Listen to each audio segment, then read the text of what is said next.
আজকে আমি দশম শ্রেণী ছায়া প্রকাশনী 2024 ভৌতবিজ্ঞান ও পরিবেশ বই থেকে চ্যাপ্টার 6-এর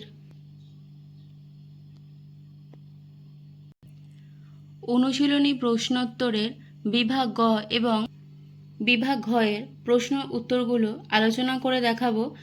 এর আগের ভিডিওতে আমরা বিভাগ ক ও বিভাগ খ এর উত্তরগুলি আলোচনা করেছি। তোমরা প্লেলিস্ট থেকে দেখে নিতে পারো, আমি ডেসক্রিপশানে লিঙ্ক দিয়ে দেব। প্রথম প্রশ্ন বিভাগ গ এর সংক্ষিপ্ত উত্তরভিত্তিক প্রশ্ন। 1 নম্বরে আছে কুলম্বের সূত্রটি লেখো। উত্তর পেজ নাম্বার 60। দেখো কুলম্বের সূত্র তোমরা এইখান থেকে এই অবধি লিখবে, তার সঙ্গে এই ছবিটা আঁকার চেষ্টা করবে, তাহলে ভালো হবে। পরের প্রশ্ন 2 নম্বর প্রশ্ন। দেখো শূন্যস্থানে কুলম্বের সূত্রে সমীকরণটি লেখো। উত্তর পৃষ্ঠা নাম্বার 61-এ রয়েছে উত্তর। দেখো কুলম্বের সূত্রে সমীকরণটি হবে F = 9 × 10⁹ Q1 Q2 divide by R2। এখানে তোমরা দেখো যে কিভাবে এগুলো লিখতে হবে, তোমরা এখান থেকে এইটুখানি উত্তরটা লিখবে। পরের প্রশ্ন 3 নম্বর প্রশ্ন আছে কার্যের ধারণা থেকে তড়িৎ বিভবের সংজ্ঞা লেখো এবং তড়িৎ বিভবের SI একক কি সেটা লেখো। উত্তর পৃষ্ঠা নাম্বার 62-তে রয়েছে উত্তর। দেখো অসীম দূরত্ব থেকে একটি একক ধনাত্মক বিন্দু আধানকে তড়িৎ ক্ষেত্রের কোনো বিন্দুতে আনতে যে কার্য করতে হয় তাকে তড়িৎ ক্ষেত্রের ওই বিন্দুতে তড়িৎ বিভব বলা হয়। তাহলে এইখান থেকে তোমরা এইটুখানি লিখবে উত্তর প্রথম পার্ট। দ্বিতীয় পার্টের উত্তর পৃষ্ঠা নাম্বার 62-তে রয়েছে। দেখো উত্তর লিখবে SI-তে বিভব প্রভেদের একক ভোল্ট। এটা হচ্ছে উত্তর। পরের প্রশ্ন 4 নম্বর প্রশ্ন বর্তনীতে স্থির তড়িৎ নয় এমন সংস্থার দ্বারা কৃত কার্যের পরিমাণ থেকে তড়িৎ কোষের EMF এর সংজ্ঞা দাও। এর উত্তরটা পৃষ্ঠা নাম্বার 63-তে রয়েছে উত্তর। দেখো তোমরা এখান থেকে লিখবে তড়িৎ কোষের ভিতরে তাড়িতিক শক্তি ছাড়া অন্য কোনো শক্তির সাহায্যে এই কার্য হয়ে থাকে।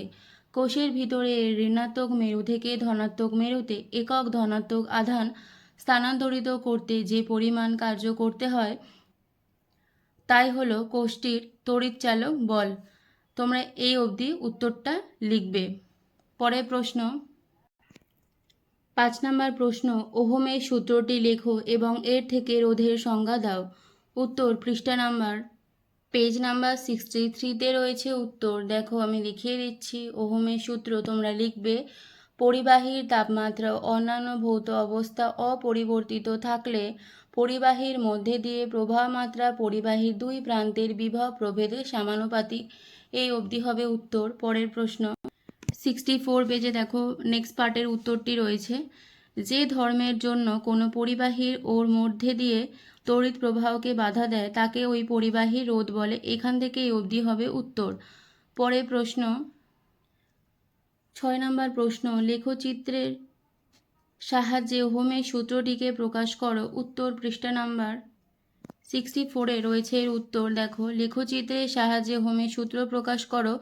সেক্ষেত্রে তোমরা বুঝতে পারছো এইখান থেকে ওহমের সূত্রানুযায়ী থেকে তোমরা এই অবধি লিখবে এবং তার সঙ্গে লেখচিত্রটা কিন্তু অবশ্যই এঁকে দেবে।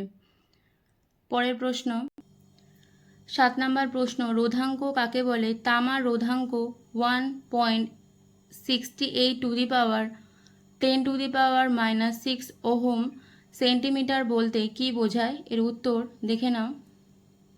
পেজ নাম্বার 66-এ রয়েছে উত্তর। দেখো এইখান থেকে এই অবধি হবে যে রোধাঙ্ক বলা হয় সেটা, এবং তারপর আমাদের যেটা জানতে চেয়েছে যে তামার রোধাঙ্ক এত বলতে কি বোঝায়, তো তোমরা এইখান থেকে এই অবধি উত্তরটা লিখবে। তাহলে দুটো উত্তর এইখান থেকে এত অবধি লিখবে, পরের উত্তরটা এইখান থেকে লিখবে ঠিক এত অবধি। পরের প্রশ্ন 8 নম্বর প্রশ্নে বলেছে তড়িৎ চালক বল ও বিভব প্রভেদের মধ্যে দুটি পার্থক্য লেখো। পৃষ্ঠা নাম্বার পেজ নাম্বার 65-এর মধ্যে রয়েছে উত্তর। দেখো তড়িৎ চালক বল ও বিভব প্রভেদের যে পার্থক্য তোমরা এখান থেকে লিখবে, তিনটেই লিখবে। পরের প্রশ্ন নম্বর প্রশ্ন, ইলেকট্রিক ইস্ত্রির কার্যনীতি সংক্ষেপে ব্যাখ্যা করো। উত্তর পৃষ্ঠা নম্বর 71-এ রয়েছে, দেখো উত্তরটা তোমরা দেখে নাও। ইলেকট্রিক ইস্ত্রির কার্যনীতি এইখান থেকে তোমরা লিখবে এত দূর, একটি নাইক্রোম তারের এখান থেকে এই পদার্থে তৈরি হয় অবধি। পরের প্রশ্ন 10 নম্বর, বৈদ্যুতিক ফিউজের কার্যনীতি সংক্ষেপে ব্যাখ্যা করো। উত্তর পৃষ্ঠা নাম্বার 71 পেজে রয়েছে উত্তর। দেখো ইলেকট্রিক ফিউজ, এই যে ইলেকট্রিক ফিউজ আর বৈদ্যুতিক ফিউজ কিন্তু একই, তো তোমরা এখান থেকে এত অবধি উত্তরটা লিখবে, এই রক্ষা পায় পর্যন্ত। ইলেকট্রিক ফিউজ এটা তোমরা কেটে দিয়ে বৈদ্যুতিক ফিউজ করে দেবে এবং তোমরা হাত থেকে রক্ষা পায় ঠিক এতদূর উত্তরটা লিখবে। পরের প্রশ্ন 11 নম্বর, বিওটি কাকে বলে। উত্তর পৃষ্ঠা নাম্বার 72-তে রয়েছে উত্তর। দেখো তোমরা লিখবে এখান থেকে 1 কিলোওয়াট, এখান থেকে লিখবে এত দূর। পরের প্রশ্ন 12 নম্বরের, বৈদ্যুতিক বাল্বের রেটিং 220 ভোল্ট থেকে 100 ওয়াট, এর অর্থ কী। উত্তর পৃষ্ঠা নাম্বার 73-তে রয়েছে উত্তর। দেখো তোমরা লিখবে যে কোনো বৈদ্যুতিক বাতির রেটিং এইখান থেকে লিখবে এত দূর, উত্তরটা এখান থেকে হবে এত দূর। পরের প্রশ্ন 13 নম্বর প্রশ্ন, অ্যাম্পিয়ারের সন্তরণ নিয়মটি লেখো ও ওরস্টেডের পরীক্ষার সাহায্যে ব্যাখ্যা করো। তাহলে এর উত্তর রয়েছে পৃষ্ঠা নম্বর 75 পেজের মধ্যে। দেখো উত্তরটা রয়েছে, এই যে ব্যাখ্যা বিবৃতিটা তোমরা লিখবে বা নিয়মটা এখান থেকে এই অবধি লিখবে এবং যে ব্যাখ্যা সেটা কিন্তু তোমরা লিখবে এই মনে করো এখান থেকে। পরের পেজে চলে যাবে 76 পেজের ঠিক এই অবধি লিখবে উত্তরটা। তাহলে 75 থেকে 76-এ এই দুটো পেজে এর উত্তরটা রয়েছে। পরের প্রশ্ন, বার্লো চক্রে চাকার বেগ কী কী উপায়ে বৃদ্ধি করা হয়। উত্তর পৃষ্ঠা নম্বর 78 পেজে রয়েছে উত্তর। দেখো তোমরা লিখবে চৌম্বক ক্ষেত্রের এখান থেকে তোমরা লিখবে এই অবধি উত্তরটা। এই যে পরিচ্ছেদ এটা তোমরা লিখবে না, কেটে দেবে, তোমরা এই অবধি উত্তর লিখবে এখান থেকে। পরের প্রশ্ন, ফ্লেমিংয়ের বাম হস্ত নিয়মটি লেখো। উত্তর পৃষ্ঠা নম্বর 77-এ রয়েছে উত্তর। দেখো তোমরা লিখবে ফ্লেমিংয়ের বাম হস্ত নিয়ম, এই যে বাম হাতের বৃদ্ধাঙ্গুষ্ঠ থেকে এত দূর লিখবে উত্তরটা। পরের প্রশ্ন 16 নম্বর, ভাস্কর বাতি ব্যবহারের চেয়ে সিএফএল বাতি ব্যবহারের দুটি সুবিধা উল্লেখ করো। উত্তর পৃষ্ঠা নাম্বার 73 পেজে রয়েছে। দেখো উত্তরটা, এই যে ভাস্কর বাতির তুলনায় সিএফএল ব্যবহারের সুবিধে, এখানে দুটোই সুবিধা দেওয়া আছে, তোমরা পুরোটাই লিখবে। এই 1 নম্বর পয়েন্টও লিখবে এবং 2 নম্বর পয়েন্টও লিখবে, তোমরা এই অবধি লিখবে উত্তরটা। পরের প্রশ্ন 17 নম্বর, শক্তি সংরক্ষণ নীতি দ্বারা লেঞ্জের সূত্রটি ব্যাখ্যা করো। উত্তর পৃষ্ঠা নাম্বার 81 পেজে রয়েছে। দেখো উত্তরটা এখান থেকে লিখবে আবিষ্ট তড়িৎ প্রবাহ এমন একটি অভিমুখ হবে যাতে যে কারণে প্রবাহের সৃষ্টি হয় প্রবাহ সর্বদা সেই কারণকে বাধা দেয়। এটি হলো তড়িৎ চুম্বকীয় আবেশ সংক্রান্ত লেঞ্জের সূত্র। তাহলে তোমরা এই যে আন্ডারলাইন বা ব্র্যাকেট করা আছে এই অবধি তোমরা উত্তরটা লিখবে। পরের প্রশ্ন 18 নম্বর প্রশ্ন, ডিসি ও এসি কাকে বলে। উত্তর পৃষ্ঠা নম্বর পেজ নাম্বার 82-তে রয়েছে উত্তর। দেখো ফার্স্টে যে ব্র্যাকেটটা করা আছে, একটি রোধকে একটি ব্যাটারির সঙ্গে যুক্ত থেকে যে ডিসি বা ডাইরেক্ট কারেন্ট বলা হয়, এই অবধি হবে একটা উত্তর এবং পরে এই একমুখী থেকে এই অবধি হবে উত্তরটা এসি। তাহলে এই দুটো উত্তর দেওয়া আছে, এসি এবং ডিসি, তোমরা দেখো ব্র্যাকেট করা আছে, তোমরা উত্তরটা বুঝে লিখে নেবে। পরের প্রশ্ন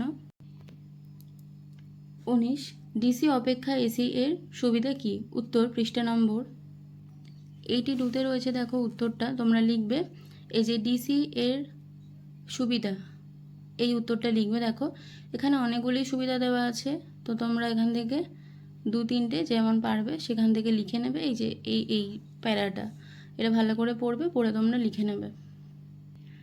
বিভাগ ঘয়ের দীর্ঘ উত্তরভিত্তিক প্রশ্নগুলো আলোচনার আগে সবার কাছে একটাই অনুরোধ, ভিডিও যদি তোমাদের ভালো লাগে তাহলে সবাই লাইক, কমেন্ট এবং সাবস্ক্রাইব করে আমাদের পাশে থাকো। অনেক ভাই এবং বোন আছো যারা আমাদের ভিডিও দেখো কিন্তু সাবস্ক্রাইব করছো না, তাদের কাছেও অনুরোধ, ভিডিও যদি ভালো লাগে তাহলে একটা সাবস্ক্রাইব অবশ্যই করে দিও আমরা অনেক কম সময়ের মধ্যে তোমাদের জন্য পুরো অনুশীলনী সমাধান করে দেওয়ার চেষ্টা করছি। তোমরা আমাদের পাশে থেকে অনুগ্রহ করে সাবস্ক্রাইব করে দিও এবং বাকি সমস্ত অনুশীলনীর সম্পূর্ণ সমাধান আমাদের প্লেলিস্টে করে দেওয়া আছে। এই ভিডিও ডেসক্রিপশান বক্সে আমি তার লিঙ্ক দিয়ে দেব, তোমরা সেখান থেকে ভিডিওটি সংগ্রহ করে লিখে নিতে পারো। শুধুমাত্র বিভাগ উয়ার গাণিতিক প্রশ্ন উত্তর ছাড়া সমস্ত অনুশীলনী, সমস্ত অধ্যায়ের সম্পূর্ণ সমাধান করে দেওয়া আছে। তোমরা আমাদের পাশে থেকে চ্যানেলটাকে অবশ্যই সাবস্ক্রাইব করো এবং ভিডিও যদি ভালো লাগে তাহলে অবশ্যই একটা করে লাইক করে দিও। বিভাগ ঘয়ের দীর্ঘ উত্তরভিত্তিক প্রশ্ন। দেখো, প্রথম প্রশ্নটা রয়েছে 3টি রোধের শ্রেণী সমবায়ে তুল্য রোধ নির্ণয় করো। উত্তর রয়েছে পৃষ্ঠা নাম্বার 68-এর মধ্যে। দেখো উত্তর রয়েছে, আমি এখানে ব্র্যাকেট করে দিয়েছি। তোমরা এই যে R1, R2, R3 এখান থেকে তোমরা যে ব্র্যাকেট করা আছে তোমরা এই অবধি লিখবে উত্তর। আশা করি বুঝতে পারছো। পরের প্রশ্ন 2 নম্বর প্রশ্ন, 3টি রোধে সমান্তরাল সমবায়ের তুল্য রোধ কত?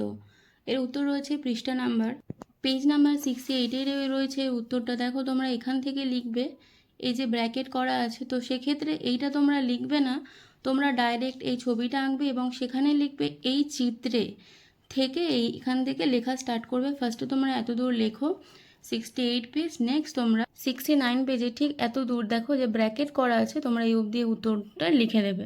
পরের প্রশ্ন 3 নম্বর প্রশ্ন, কৃতকার্যের ধারণা থেকে H = I² RT divide by J এই যে সমীকরণটা প্রতিষ্ঠা করো। এই উত্তরটা পৃষ্ঠা নাম্বার দেখো 70 পেজে দেওয়া আছে, তোমরা লিখবে এই যে তড়িৎ উৎস দ্বারা কৃতকার্য, এখান থেকে তোমরা এখানে ব্র্যাকেট করা আছে দেখতে পাচ্ছ, এই অবধি তোমরা উত্তরটা লিখবে, এখান থেকে এই অবধি। পরের প্রশ্ন 4 নম্বর, তড়িতের তাপীয় ফল সংক্রান্ত জুলের সূত্রগুলি লেখো। উত্তর রয়েছে পৃষ্ঠা নাম্বার পেজ নাম্বার 70-এর মধ্যেই রয়েছে উত্তর। দেখো এখান থেকে লিখবে 1841 খ্রিস্টাব্দে ইংরেজ পদার্থবিদ, এখান থেকে তোমরা এই যে দেখো লেখা ব্র্যাকেট করে দেওয়া আছে, ঠিক এই অবধি তোমরা লিখবে, এই অবধি তোমরা লিখবে উত্তরটা। দেখো ব্র্যাকেট করে দিলাম। 5 নম্বর প্রশ্ন, তড়িৎ চুম্বকীয় আবেশ সংক্রান্ত ফ্যারাডের সূত্রগুলি লেখো এবং পরিবর্তী তড়িৎ প্রবাহ বলতে কি বোঝায় লেখো। পৃষ্ঠা নাম্বার পেজ নাম্বার 80। দেখো তোমরা লিখবে এই যে তড়িৎ চুম্বকীয় থেকে এত দূর, ফার্স্টে লিখবে যে এটাকে আবেশ সংক্রান্ত ফ্যারাডের সূত্রাবলী বলা হয়। তারপর পরের পেজে 81 পেজে দেখো এখানে প্রথম সূত্র এবং দ্বিতীয় সূত্র দেওয়া আছে, এই অবধি তোমরা আগে লিখবে। তারপর যে নেক্সট যে পার্টটা রয়েছে সেটার উত্তর রয়েছে 82-তে। দেখো এখানে পরিবর্তী প্রবাহ অর্থাৎ ডিসি, এটা কিন্তু লিখতে হবে একমুখী থেকে এত দূর। 80, 81 এবং 82 এই 3টে পেজ নিয়ে কিন্তু বিভাগ ঘয়ের উত্তরটা 5-এর উত্তরটা রয়েছে। পরের প্রশ্ন 6 নম্বর, CFL এর তুলনায় এলইডি বাতি ব্যবহারের সুবিধাগুলি লেখো। উত্তর রয়েছে পেজ নাম্বার 73-তে রয়েছে। দেখো উত্তরটা তোমরা দেখে নাও।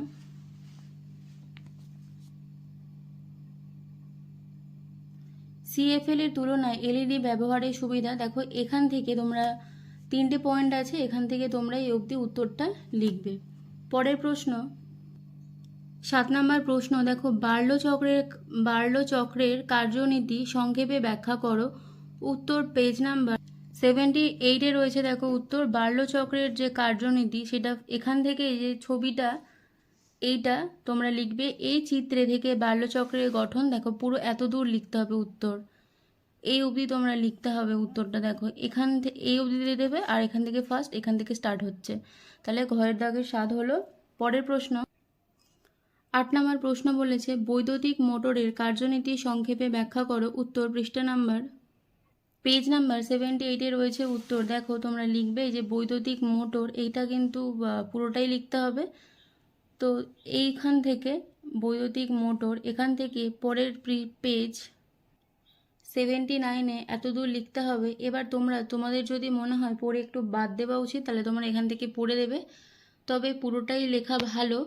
পরের প্রশ্ন 9 নম্বর প্রশ্ন, দেখো এসি ডায়নামোর কার্যনীতি চিত্রসহ সংক্ষেপে লেখো। উত্তর পেজ নাম্বার 82-তে রয়েছে উত্তর। দেখো এই যে এসি ডায়নামো, এখান থেকে লিখতে হবে পুরোটা, অর্থাৎ এখান থেকে তোমরা এত দূর লিখবে, এই অবধি লিখবে, তড়িৎ প্রবাহ চলে অবধি। এসি ডায়নামো, পরের প্রশ্ন 10 নাম্বার, ডিসি ডায়নামোর কার্যনীতি চিত্রসহ সংক্ষেপে লেখো। উত্তর পেজ নাম্বার 83-তে দেখো উত্তরটা রয়েছে। এই যে এখান থেকে তোমরা লিখবে ঠিক এত দূর তড়িৎ প্রবাহ হয়, এত দূর লিখবে উত্তর।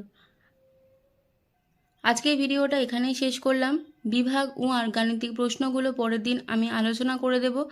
ভিডিও যদি ভালো লাগে তাহলে অবশ্যই সবাই লাইক, কমেন্ট এবং সাবস্ক্রাইব করো, এবং কোথাও বুঝতে অসুবিধা হলেও আমাকে তোমরা কমেন্টে জানিও। ভিডিওটা এখানেই শেষ করলাম। সবাই ভালো থাকো, ধন্যবাদ।